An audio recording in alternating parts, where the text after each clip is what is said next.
Buen día, maestra, compañeros, sea la hora que estén viendo este video. Nuestra compañera Fátima, mi compañero Joaquín, Fosado, Diego y yo, Marco Vinicio, vamos a presentarles el siguiente tema. Buenos días, habla Luis Joaquín Aguilar Carmona para parte del tema sobre la ideología básica económica.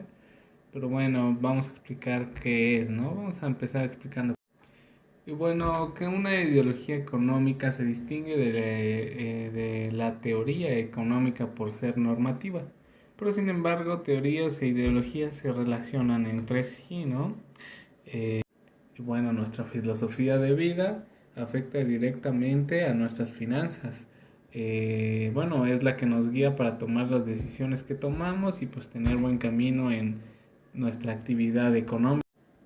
Y además pues hay muchos tipos de filosofías, ¿no? Que está, por ejemplo, la filosofía o bueno, el método de Kaizen, ¿no? Y se preguntarán ustedes, pues, ¿qué es ese método? No, bueno, es un método que se empezó a aplicar en Japón, pero es más efectivo, que se utiliza, bueno, es muy efectivo y se utiliza para mejorar cualquier cosa que se pueda, para mejorar cualquier cosa que se pueda medir. La palabra de Kaizen significa cambio bueno y esta filosofía está basada en la mejora constante, ¿no? Que se mantiene Por ejemplo, que está la teoría de la hormiga. Las hormigas, bueno, es de lo que más se habla, ¿no? En finanzas personales, que por ejemplo los gastos hormiga.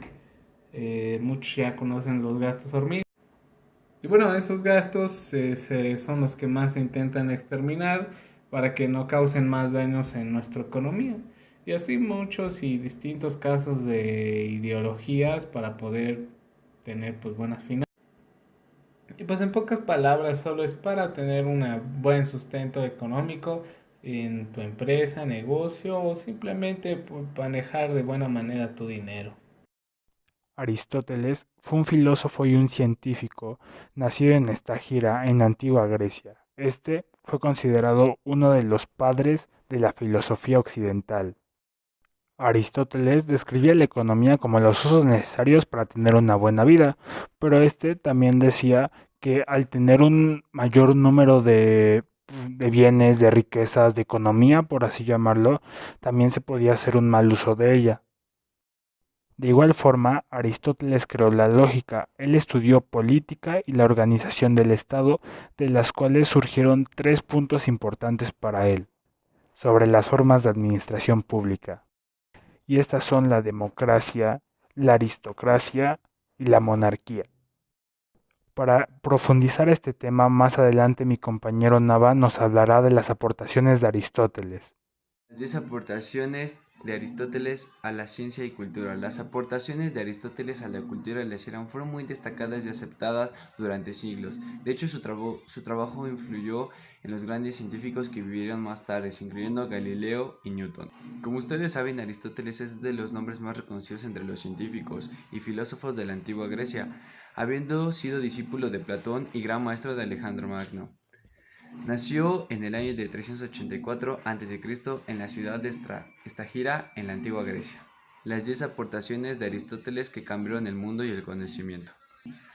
La primera aportación, un sistema formalizado del razonamiento. Considerado por estos muchos como el padre del campo de la lógica, Aristóteles estableció los fundamentos de la argumentación y la lógica, dándole énfasis al buen razonamiento, incluyendo la idea de las virtudes y la moralidad que desarrollaban a razonar y pensar. 2. La analogía y política de Aristóteles. Los tratados e ideas de Aristóteles también dejaron grandes contribuciones en el campo de la política, especialmente relacionadas con la estructura, funcionamiento, objetivo de una ciudad y estado. 3. Estudios de biología y de la medicina griega. El campo de la medicina también fue uno de gran interés para Aristóteles, aunque se destacó por sus estudios en la biología. También es considerado como el padre de la fisiología y anatomía comparativa. Se cree que llegó a comparar más de 50 especies de seres vivos durante sus investigaciones. 4. Ideas tempranas sobre la teoría de la evolución. Como ustedes saben, Aristóteles fue un gran codificador y clasificador. siendo uno de los primeros filósofos en desarrollar un esquema taxonómico o de clasificación, al estudiar las diferencias y similitudes de docenas de especies de animales, con la intención de aprender al compararlas. 5. Entendimiento de la memoria humana. El proceso de aprendizaje por la asociación, que se ha vuelto muy popular hoy en día, debe mucho de sus aspectos de claves en el estudio de la memoria realizado por Aristóteles hace ya más de 2000 años. Aristóteles escribió que la memoria se basaba en 3 principios. Principio 1, contigüidad. Principio 2, semejanza. Principio 3, contraste. 6. El concepto aristotélico de los hábitos. Para Aristóteles, la concepción de los hábitos en el comportamiento humano era más que simple acciones rígidas y autómatas que se realizaban de forma inconsciente. 7. La importancia de la observación en la naturaleza. Aristóteles fue un gran partidario de la observación cuando se intentaba comprender el funcionamiento de las cosas y promovió el uso de esta práctica como parte principal y primaria del razonamiento. En sus conferencias y clases en el Liceo, Aristóteles fomentaba en sus estudiantes la observación como método de aprendizaje y comprensión y presentaba el estudio del conocimiento humano desde la perspectiva de la filosofía natural. Esto fue clave en el desarrollo del método científico. 8. Uno de los precursores del método científico. Aristóteles es considerado como uno de los primeros filósofos en presentar un tratado sistemático de la investigación científica. También se le considera como uno de los precursores del método científico en la actualidad.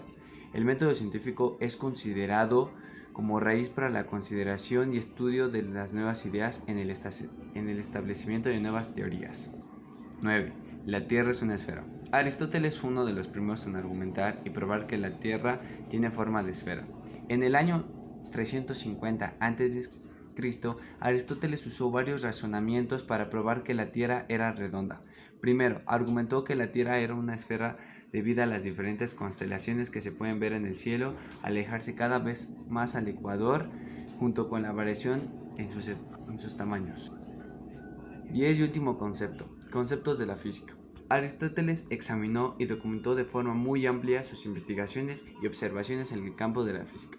A pesar de no tener las herramientas necesarias de medición con las que contamos ahora y de desconocer las fuerzas invisibles como la de la gravedad, hizo grandes razonamientos sobre el movimiento, la naturaleza de la materia, el espacio y el tiempo.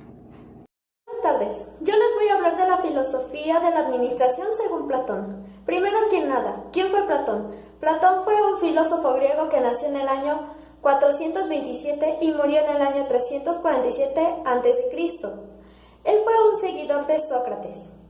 Él fundó la Academia de Atenas en el año 387 a.C. Desde Platón en la economía y en la administración, ¿qué fue lo que hizo? Él con la democracia y con el poder del voto, él lo que quería hacer era un gobierno justo en cuestiones de política. Su mayor aporte que hizo Platón en la democracia fue el poder político. En el siglo 5 a.C., los griegos adoptaron el término democracia. ¿Qué significa esto? Querían un sistema de gobierno, así lo definieron. Entonces, ¿qué es lo que quería Platón? Él buscaba un gobernante que fuera filósofo, él buscaba gobernantes filósofos. ¿Esto para qué? Ya que quería fundar un Estado justo.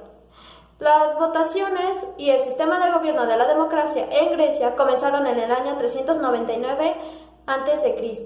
Bueno, a mí me tocó hablar sobre el filósofo Jenofonte, que fue un militar y también fue un historiador, filósofo griego que vivió en la segunda mitad del siglo V antes de Cristo. Su infancia y su adolescencia transcurrieron mientras la guerra de Peloponeso y en esa guerra, a pesar de nacer en Atenas, Jenofonte tuvo estrechos lazos con Esparta, que era el tradicional enemigo de esa época. Las obras de Jenofonte abarcan varios géneros y están escritas en el sencillo dialecto ático del antiguo idioma griego. Un dato a agregar muy importante era que Jenofonte de Atenas, era su nombre completo, era conocido como la Musa Ático por su dulzura de su dicción. Y bueno, eso es todo.